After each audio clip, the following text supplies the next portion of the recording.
அனைவருக்கும் வணக்கம். இப்போ சோஷியல் மீடியாவில் வள்ளலாரோட வரிகள்னு சொல்லி ஒரு கருத்து ரொம்ப வைரலாக பரவிக்கிட்டு வருது. அதாவது தியானம் யாரும் பண்ணாதீங்க, தியானம் பண்ணுனா கொலை செய்யறதுக்கு சமம், பிறந்த உயிரை கத்தியால் குத்தி கொள்வதற்கு சமம் அப்படின்னு ஒருத்தர் வள்ளலார் புக்கில் நான் படித்ததுக்கப்புறம் தான் எனக்கு இதெல்லாம் தெரிய வந்துச்சு, எனக்கு அதுக்கப்புறம் தான் ஞானம் கிடச்சிது, நான் இத்தனை வருஷமாக தியானம் பண்ணேன், இப்போ தான் எனக்கு இதெல்லாம் புரிய வருது அப்படின்னு ஒருத்தர் சோஷியல் மீடியாவில் ரொம்ப வைரலாக பேசிக்கிட்டு வர்றார். முதல்ல வள்ளலார் என்ன மீனிங்கில் அதை சொன்னார் அப்படிங்கிறது உங்களுக்கு தெரியுமா? தெரியலைன்னா தெரியாதவங்க கேட்டு தெரிஞ்சுக்கோங்க. இந்த வீடியோவை ஃபுல்லாக பாருங்கள், இதோட ஃபுல் டீட்டெயில்ஸ் நான் உங்களுக்கு சொல்கிறேன்.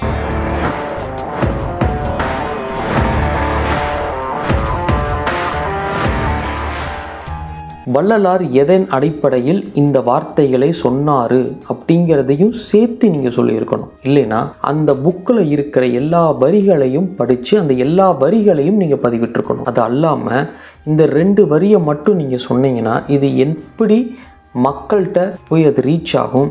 இதனால் இந்த தியானம்ங்கிற மிகப்பெரிய ஒரு வரம் எப்படி தப்பாக பயன்படுத்தப்படுது, தப்பாக பேசப்படுது, இதை எல்லாமே உணர்ந்து செய்யணும். தியானம்ங்கிறது நம்மளுடைய உடல், நம்மளுடைய உயிர்நிலை, இந்த பிரபஞ்சத்துக்கூட கனெக்ட் ஆகி பண்ணுற வேலை. ஒவ்வொரு மனிதனுடைய உணர்வுலையும், ஒவ்வொரு மனிதனுடைய குடும்ப சூழ்நிலைகளிலையும் அவங்களோட தெய்வீக ஆற்றலை வெளிக்கொண்டுக்கிட்டு வர்ற ஒரு மிகப்பெரிய டெக்னாலஜி தான் மெடிடேஷன், இந்த தியானம். இதை ரொம்ப அசால்ட்டாக கொச்சப்படுத்துகிற மாதிரி தான் இருக்குது அந்த வார்த்தைகள், அவர் சொன்ன வார்த்தைகளால். இது ரொம்ப அசால்ட்டாக இது ஒரு கொலை செய்வதற்கு சமம் அப்படின்னு நம்ம சொல்லி முடிச்சிட்டோம். பட் அதோட உண்மையான அர்த்தம், உண்மையான மீனிங் என்னங்கிறது உங்கள் யாருக்காவது தெரியுமா? சும்மா வியூஸ் நிறையா வாங்கணுங்கிறதுக்காக எதை வேணாலும் சொல்லிடக்கூடாது. ஒரு தெய்வீக ஆற்றல் நிறைந்த ஒரு செயல்பாடை அவ்வளோ அசால்ட்டாக அதை அசிங்கப்படுத்தி பேசிடக்கூடாது. அதனோட முழு அர்த்தம் என்னன்னு நான் சொல்கிறேன் கேளுங்க. இது சாதாரணமாக யோசிக்கிறவங்கனால கூட இதை பற்றி புரிஞ்சுக்க முடியும். பட் 4 வருஷமாக தியானம் பண்ண அவர்னால மட்டும் ஏன் இதை புரிஞ்சுக்க முடியல? உங்களுக்கு இதை கற்றுக் கொடுத்த யோகியவோ, இதை கற்றுக் கொடுத்த துறவியவோ, இல்லை இதை கற்றுக் கொடுத்த ஒரு சாதாரண மனிதனாகவே இருந்தாலும் அவரை பிடிக்கலைன்னா நீங்கள் அவரை ஒதுக்குங்க. ஆனால் தியானம்ங்கிற ஒரு மிகப்பெரிய கடல், இந்த தியானம்ங்கிற ஒரு ஆத்மார்த்தமான செயலை மொத்தமாக கொச்சப்படுத்திடாதீங்க. இந்த செயல் வடிவம்ன்றது எவ்வளோ பெரிய ஒரு தெய்வீக ஆற்றல் கொண்ட செயல் வடிவம் தெரியுங்களா? அந்த வள்ளலார் சொன்னதில் என்ன அர்த்தம் இருக்குது, அவர் என்ன காரணத்துக்காக இப்படிப்பட்ட வார்த்தைகளை சொன்னார் அப்படிங்கிறத இந்த பதிவில் நான் தெளிவாக சொல்கிறேன், கேட்டுக்கோங்க. அதாவது யோகிகளும் மற்ற துறவிகளும் இந்த உலகத்தை கட்டு என்று கண்டறிந்து உலகத்தை துறந்து ஆழ்ந்த தியானத்தில் ஈடுபட்டு அவருடன் இணைந்து உலகத்தை விட்டு வெளியேறினார். ஒரு யோகியாகட்டும் ஒரு துறவியாகட்டும், இந்த உலகம்ங்கிறது ஒரு வட்டம், ஒரு வட்டத்துக்குள்ளே நம்ம இயங்கிக்கிட்டு இருக்கிறோம், இது ஒரு கட்டுக்குள்ளே நம்ம மாட்டி இருக்கிறோம் அப்படின்ற எண்ணத்துக்குள்ளே போய் விரக்தியில் அந்த எண்ணத்துக்குள்ளே அவர் போய் இந்த உலகமே எனக்கு வேண்டாம், இந்த உலகத்தில் எதுவுமே வேண்டாம் அப்படின்னுங்கிற நினப்பில் இந்த உலகத்தை விட்டு துறந்து ஆழ்ந்த தியானத்திற்குள் ஈடுபட்டு, அதாவது அவர் தியானம் பண்ணும் பொழுது இந்த உலகத்தை விட்டு நான் வெளியேற வேண்டும் அப்படிங்கிற எண்ணத்தில் அவர் அந்த தியானத்தை பண்ணி, அதுவும் ரொம்ப ஆழ்ந்த தியானம், ஒரு முனிவரோ ஒரு துறவியோ ஒரு யோகியோ ரொம்ப ஆழ்ந்த தியானத்துக்குள்ளே போகும் பொழுது இன்னும் சாதாரண மனிதன் செய்கிறத விட ரொம்ப பவர்ஃபுல்லாக இருக்கும்.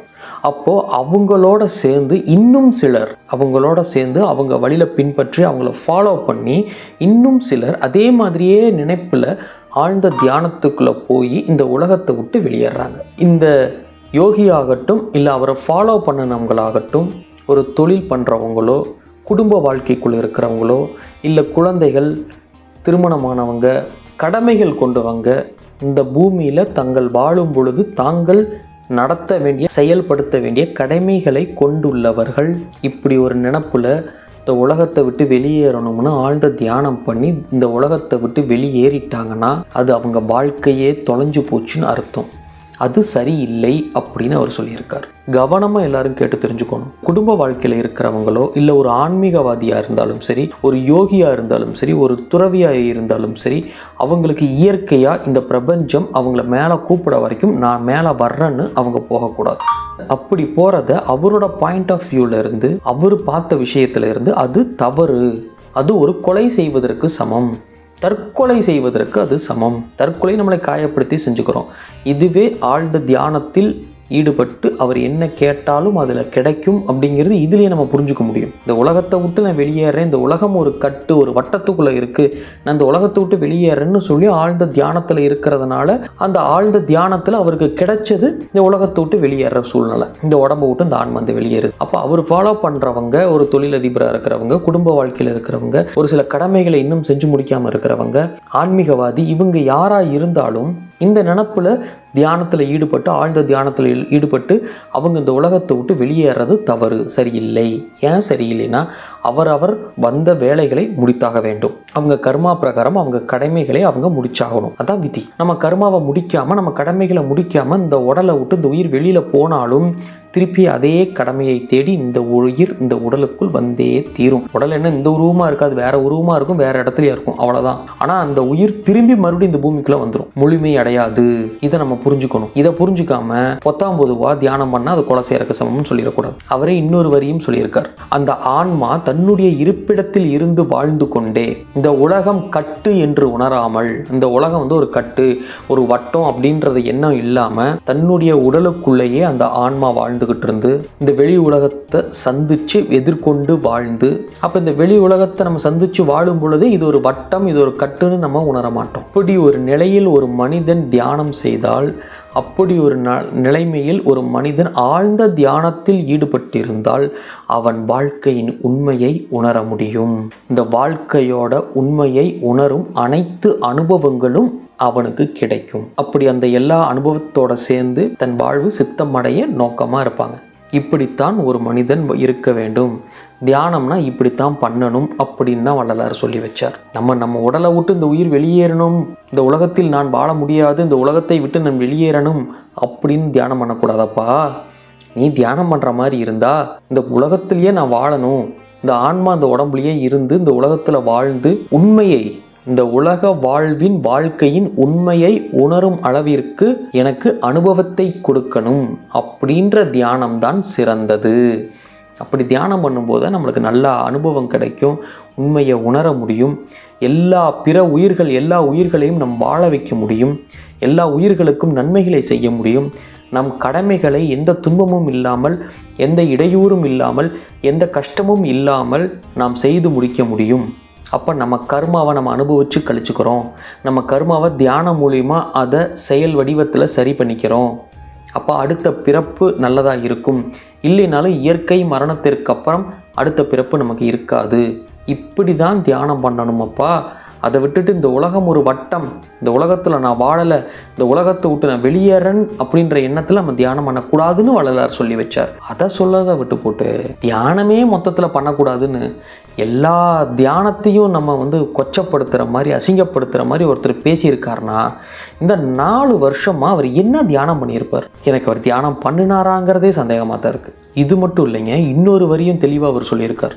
தியானம் செய்வதை உலகத்தில் இருந்து தப்பிப்பதற்கு ஒரு வழியாக இல்லாமல் உலகத்தை உணர்ந்து, தெய்வீகத்தை உணர்ந்து, உள் அமைதி மற்றும் பேரின்பத்தை அடையும் நோக்கமாக ஒரு பாதையாக அமைய வேண்டும் அப்படின்னு சொல்லியிருக்கார். அதை விட்டுட்டு இந்த உலகத்திலிருந்து தப்பிக்கிறதுக்காக, நம்ம கடமைகளிலிருந்து தப்பிக்கிறதுக்காக ஒரு காரணமாக இந்த தியானத்தை பயன்படுத்துகிறதோ, ஒரு காரணமாக இந்த ஆன்மீகத்தை பயன்படுத்துகிறதும் தவறு, சரியில்லை அப்படின்னு சொல்லியிருக்கார். அதுதான் சரியான வார்த்தைகள், அதுதான் சரியான ஒரு ஞானியின், ஒரு யோகியின், ஒரு துறவியின் பார்வை, வள்ளலாரின் பார்வை. யாரை வேணாலும் பின்பற்றிக்கோங்க, ஆனால் தியானத்தை தவற விடாதீங்க. நம் கடமையை சீரும் சிறப்புமாக செம்மையாக தெளிவாக செய்யணும்னா அதுக்கு தியானம் தான் சிறந்த வழி. இது அந்த பதிவு போட்டவருக்கும் சேர்த்து தான் நான் சொல்கிறேன். தியானம் தான் சிறந்த வழி. ஆனால் எதை நோக்கின தியானமாக இருக்கணுங்கிறத தான் வள்ளலார் பிரித்து சொல்லியிருக்கார். தப்பிக்கிறதுக்கு யூஸ் பண்ணாத, நன்மைக்கு யூஸ் பண்ண, நல்லதை செய், மக்களை வாழவை, பிற உயிர்களை வாழவை. அந்த எண்ணத்தை நீ வளர்த்திக்கோ. வாதத்துக்காகவும் வாதாடுவதற்காகவும் நான் அப்படித்தான் இருக்கேன்னு நம்ம சொல்லிக்கிறோம். உண்மையிலேயே நம்ம உள்நோக்கி ஆழ்ந்து பார்த்து மனசார நீங்கள் யோசிச்சு பாருங்கள், நம்ம அதை பண்ணியிருக்கோமான்ட்டு. ஏதோ ஒரு இடத்துல, எங்கேயோ ஒரு இடத்துல நம்ம செல்ஃபிஷ்னஸ் வெளியில் வந்துடும். இன்னொருத்தரை பாதிக்கிற மாதிரியான செயல்பாடுகள் நம்ம செஞ்சுருவோம். ஆனால் அந்த தியானத்திலேயே இருக்கிறவங்க, அந்த பயிற்சியிலே இருக்கிறவங்க கண்டிப்பாக இதை பண்ண முடியாது. ஏதோ ஒரு சூழ்நிலையில் அவங்க உடம்புக்குள்ளே இருக்கிற தெய்வீக ஆற்றல் அதை தடுத்துடும். அந்த தெய்வீக ஆற்றலை வெளிக்கொண்டுட்டு வர்றதுக்கு தான் தியானம். அனைவரும் தியானத்தை தெளிவாகவும் சிறப்பாகவும் செய்து அவருடைய கடமையை தெளிவாக செய்து பிறரையும் வாழ வைத்து நாமும் வாழ வேண்டும் என்று கூறி நன்றி.